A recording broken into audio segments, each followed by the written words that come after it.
Hi, నమస్తే. నేను మీ లక్ష్మీ నాయుడు.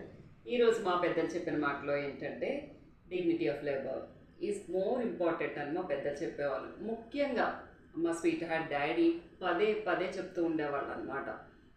ఆ వర్క్ చేసేది శ్రమ అన్నది, పని అన్నది చిన్నది పెద్దది అని కాదు. వాళ్ళు నిజాయితీగా, గౌరవంగా, చక్కగా చేసుకుంటున్నారా లేదా అన్నది ఇంపార్టెంట్. అంతేకాకుండా ప్రతి ఒక్కరు చేసే శ్రమకి అది చిన్న వర్క్ అని చెప్పేసి వాళ్ళని చులకన చూడటము, పెద్దవాళ్ళని వాళ్ళకి మంచి వెయిట్ ఇచ్చేయడము చేయొద్దని చెప్పేవాళ్ళు అనమాట. ఎందుకంటే ప్రతి ఒక్కరికి వారి వారి ఇంపార్టెన్స్ ఉంటుంది అని.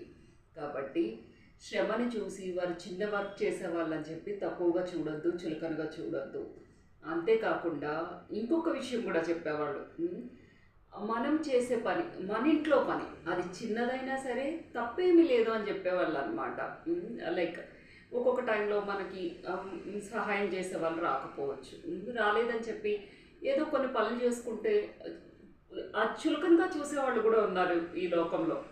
కానీ ఆ విషయంలో మా స్వీట్ హార్ట్ డాడీ ఎప్పుడు చెప్పేవాళ్ళు అనమాట, తప్పేమీ లేదు, మన పని మనం చేసుకోవడంలో తప్పు లేదు. శ్రమ అన్నది dignity of labour is very important. ప్రతి ఒక్కరికి గౌరవం ఇవ్వండి, చక్కగా చూసుకోండి అని చెప్పేవాళ్ళు. అంతేకాకుండా మన పని మనము, అది చేసింది చిన్న పని అయినా తప్పేమీ లేదు. ఫర్ ఎగ్జాంపుల్ మాదే ఉంది, మాది ఏంటంటే రెయిన్ వాటర్ వచ్చింది అంటే మా ఓపెన్ మోరీ దగ్గర మొత్తం క్లోజ్ అయిపోతుంది అనమాట. ఆ టైంలో ఎవరిని పిలిస్తే ఎవరు వస్తారు? చక్కగా నేనే చేపెట్టి తీసేస్తాను.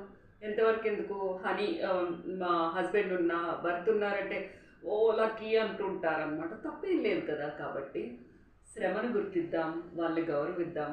అంతేగాని పెద్ద స్థాయిలో ఉన్నారని వాళ్ళని ఎత్తున పెట్టుకోవడము, చిన్న స్థాయిలో ఉన్న వాళ్ళని ఖాతరు చేయకుండా ఉండడము చేయొద్దు. సరేనా? ముఖ్యంగా శ్రమను గుర్తిద్దాం. సరేనా? కింద వాళ్ళు లేకుండా పై వాళ్ళు ఏం చేయలేం కదా. సరే మరి, బాయ్ బాయ్.